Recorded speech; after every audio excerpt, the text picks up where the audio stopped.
हे कृष्णा कृष्णा कृष्णा हरे हरे हरे राम राम राम हरे हरे। आज फिर से आपका इस रविवार स्वागत है। रविवार संदेश के इस साक्षात्कार में मैं फिर आप सबसे मिलने के लिए तैयार हूँ। संडे संदेश का ये जो क्रम हर रविवार को आप सबके साथ होता है, बड़ा ही सुखदायी है। सब लोग बहुत इसका रस ले रहे हैं। आम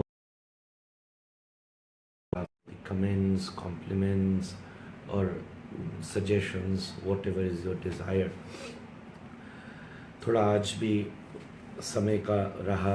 आज बरसाने में एक उत्सव है, उसकी बृहद तैयारी है, पर फिर भी मैं थोड़ा सा बीच में समय निकाल के आप सबकी सेवा के लिए बड़ी दृढ़ता से उपस्थित हूँ, समुपस्थित हूँ। हमने पिछली बार गुरु को लेकर बात की, तो उसी विषय को अपनाते हुए, उसी विषय को आचरण में लाते हुए आज फिर कुछ और नई बातें आपके मध्य रखने का प्रयास करूँगा। मेरे पास बहुत अच्छा एक जिज्ञासा आकर खड़ी हुई। मैं जिसने भेजी मैं उनसे परिचित हूँ। रति जी ने बड़ी अच्छी बात रखी और मैं आज मनन कर रहा था तो मुझे उनका प्रश्न स्मरण में आया कि प्रश्न उठा संस्कार का, कि एक्चुअल में ये संस्कार हैं क्या। लोग कहते हैं बच्चों को संस्कार दो, बड़ों से हमें संस्कार मिले। तो वो संस्कार को लेकर मेरा क्या मत है या मैं उस पर क्या सलाह दे सकता हूँ। मेरी निजी समझ से संस्कार शब्द को दो चीज़ों में बांटा गया। जब भी हम रिलीजन शब्द का प्रयोग करते हैं तो it consist of two things. One is ritualism and one is spiritualism. दोनों को मिलित रूप से रिलीजन का एक हिस्सा माना गया। रिचुअल्स कहते हैं कि इस चीज़ को ऐसे करना है, उसको ऐसे करना है। किसी का जब हम रिचुअलिज्म की बात करते हैं तब डिफरेंट रिलीजन्स की एक्शंस में हमें डाइवर्सिटी या डिफरेंसेस पता चलते हैं। कोई पूजा कैसे करता है, कोई पूजा किसी तरीके से करता है। तो वहाँ पर जब हम स्पिरिचुअलिटी की बात करते हैं, जो उसके अंदर का अस्तित्व है, वो एक्चुअल में सब जगह बिल्कुल एक सा ही मिलेगा। सब सत्य की बात करते हैं, सब करुणा की बात करते हैं, सब भगवान की बात करते हैं, उसको अलग अलग रूपों में करते हैं। ये तो स्पिरिचुअलिटी क्या है, जो भाव है, जो अंदर की बात है। और रिचुअलिज्म क्या है, उसको परफॉर्म करने का ज़रिया है। जैसे गुलाब का फूल, तो गुलाब का फूल देखो, मैंने ऐसा सुना कि उस फूल के जैसे जैसे कलर होंगे वैसा वैसा उसका मूड होगा।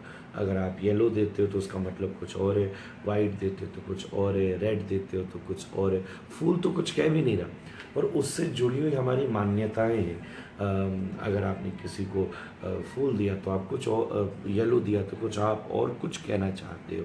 ये भी हो सकता है कि आप कुछ कहने ही नहीं चाहते हो, फिर भी आपने फूल दे दिया। आप किसी को प्रेम करते ही नहीं हो, फिर भी आपने लाल गुलाब दे दिया, पर वो लाल गुलाब तो प्रेम की बात कहता है। तो वो और ये भी हो सकता है कि आप प्रेम करते हो पर आप गुलाब दे ही ना पाओ, गुलाब दो ही ना, ये भी हो सकता है। तो दोनों चीज़ों का मिलित रूप है। जो अंदर का भाव है वो स्पिरिचुअलिटी है, जो उसको प्रस्तुत करने का माध्यम है वो रिचुअलिज्म है।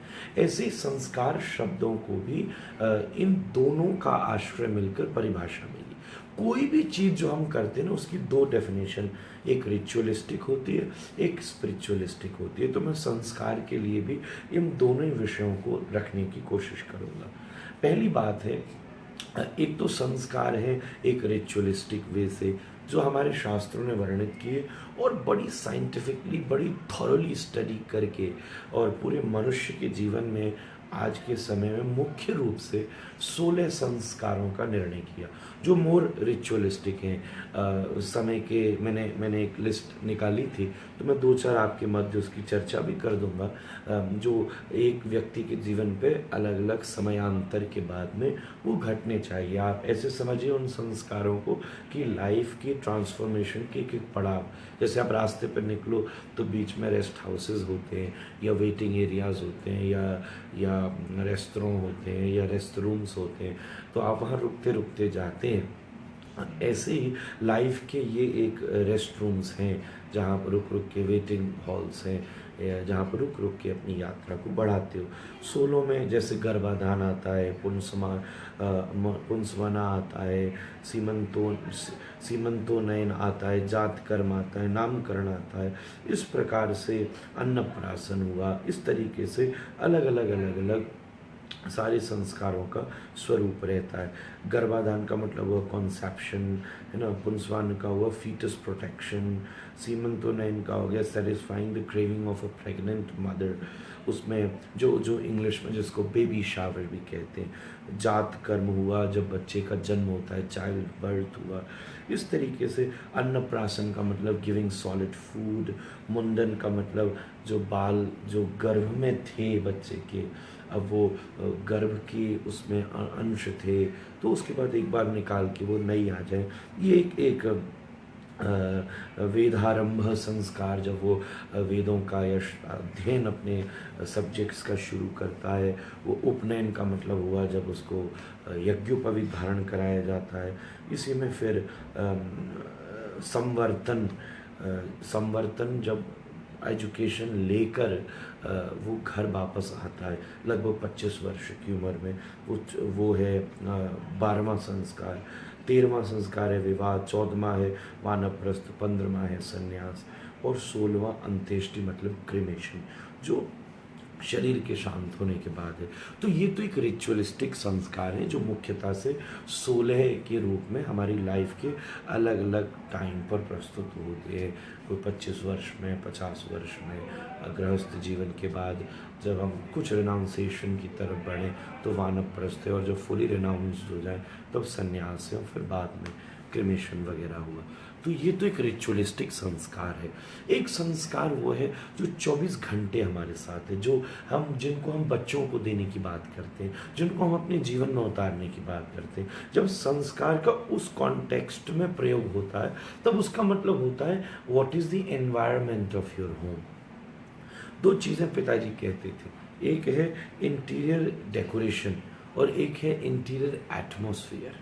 एक है अंदर की सजावट और एक है अंदर का वातावरण। इंटीरियर डेकोरेशन कहीं से भी खरीदा जा सकता है, बट जब हम इंटीरियर एटमॉस्फेयर की बात करें तो वो बिकता नहीं है, कहीं से लिया नहीं जाता, उसको बनाया जाता है। वो कैसे बनता है? जब जीवन में त्याग है, जब आपस का प्रेम है, जब आपके लाइफ का कि क्या आचरण है, आपकी लाइफ के क्या एथिक्स हैं। संस्कार का वहाँ पे शब्द आता है, उसके लिए इंग्लिश में अच्छा शब्द मिला मुझे। वो जिस संस्कार की अब मैंने बात शुरू की उसके लिए when we talk about values, value कहते हैं किसका हम सम्मान करें, वैल्यू कहते हैं हम कैसे अपने जीवन में ऑब्लाइज्ड रहें, हम अपनी लाइफ में सिंपल रहें। मतलब वैल्यूज़ का पूरा एस्पेक्ट आता है कि हम कुछ अपने से भी ऊपर उठ करके करने का विचार करें। लिविंग योर सेल्फनेस, अपने स्वार्थ से निवृत्त होकर कुछ आगे बढ़कर करने का विचार करें, जहाँ सत्यता लाइफ में रहे, ट्रांसपेरेंसी लाइफ में रहे। 3-4 चीज़ों मैंने समझी, निजी जीवन में पवित्रता रहे, व्यापार में पारदर्शिता रहे, परिवार में त्याग रहे और प्रभु से प्रेम रहे। ये 4 चीज़ उसके मध्य हैं। संस्कार की बात करी जाए, महाभारत भरी पड़ी है। राम कथा काय की कथा है, संस्कारों की कथा है, वैल्यूज़ की कथा है राम कथा। पिता के दिए गए एक प्रॉमिस को पूरा करने के लिए राम जी अपने जीवन में 14 साल वन में उठाने को तैयार हैं। बल्कि दशरथ जी कह भी रहे हैं कि सब कह रहे हैं कि आप मत जाओ। राम जी फिर भी कहते हैं कि मैं नहीं जाऊं, ये आपका अटैचमेंट है, और मैं जाऊं यही हम सबके परिवार का यश है। उसके लिए वो जंगल में जाने को तैयार है। किसका सम्मान करना है, किसको किसका हमें जीवन में कैसे अध्ययन करना है, हम अपनी लाइफ में कितने ट्रूथफुल रह सकें, संस्कार का वहाँ पर भी प्रस्तुतिकरण होता है। तीसरा, संस्कार शब्द का प्रयोग बहुत जगह होता है जब हम कल्चर के साथ उसको अटैच्ड करते हैं। पहला मैंने संस्कार बताया रिचुअलिस्टिक, दूसरा मैंने संस्कार के विषय में कहा वैल्यूज़ ऑफ लाइफ, कि वैल्यूज़ ऑफ लाइफ में यही आता है सत्यता, ट्रांसपेरेंसी, त्याग, पीस, प्रसन्न रहना, बहुत खुश रहना, बड़े का सम्मान करना, है ना, थोड़ा अपने से ऊपर उठ के रहना। और तीसरा संस्कार शब्द जुड़ जाता है जब हम कल्चर शब्द से जुड़ते हैं। सम्मान तो हृदय से होता है, पर अगर आप इंडियन कल्चर में हैं तो सम्मान के लिए हमारे यहाँ कि चलिए किसी के पैर छू लीजिए, ज़मीन पे माथा रख के प्रणाम कर लीजिए, उससे भी पता चलता है कि यू आर कल्चर, आप संस्कारित हैं। कोई संत घर में आए और घर का बच्चा आके उनको ज़मीन में माथा रख के प्रणाम करे, संत समझ जाता है इस घर का संस्कार बहुत अच्छा है। तो तीसरा संस्कार शब्द की जो वो जॉइंट होता है कल्चर के साथ में। आपका पहनावा क्या है, आपका रहन सहन क्या है, आपका खान पान क्या है, आपके बात करने का तरीका क्या है, आप किसी से ग्रीट कर सकते हैं हाथ मिला के भी, आप किसी को ग्रीट कर सकते हैं हाथ जोड़ करके भी। तो ये संस्कारों को यहाँ भी दिखाता है। हाथ मिलाओ तो वो भी एक संस्कार को रिप्रेजेंट करता है, हाथ जोड़ो तो भी वो संस्कार को रिप्रेजेंट करता है। पर जोड़ना और ये है कल्चर्ड के द्वारा संस्कार को अडॉप्ट करना। और हाथ जोड़ने की फिलॉसफी बहुत अच्छी, कि हमारे अंदर की जो आध्यात्मिक शक्ति है, मेरी जो सोल है वो आपकी सोल को नतमस्तक होती है, ये हाथ जोड़ने का मतलब है। तो ये कल्चर के साथ संस्कारों का जॉइंट है। There is no harm in being modern. I have no problem. Even I'm using such social media, Facebook and everything to promote or to express whatever I have. So there's no harm in being modern. But yes, I would say we should understand the difference between being modern and being westernized. They are two very much different things. Modernisation में कोई दिक्कत नहीं, westernisation में थोड़ी दिक्कत हो सकती है। तो इस चीज़ के अंतर को समझें। खूब मॉडर्नाइज्ड हो, पहले का भारत बड़ा वो रहा है, आधुनिक रहा है, उसमें कोई समस्या नहीं, खूब आधुनिक हम रहे। तो कल्चर के साथ यही संस्कारों का जॉइंट है, कि तो हम अपने घर में इन तीन विषयों का विचार करके संस्कार को अडॉप्ट करें। हम अपने घर में रिचुअलिस्टिक संस्कारों को भी प्रोत्साहित करें, हम अपने घर में वैल्यूज़ के संस्कारों को भी प्रोत्साहित करें, हम अपने घर में कल्चर से प्रभावित संस्कारों को प्रोत्साहित करें।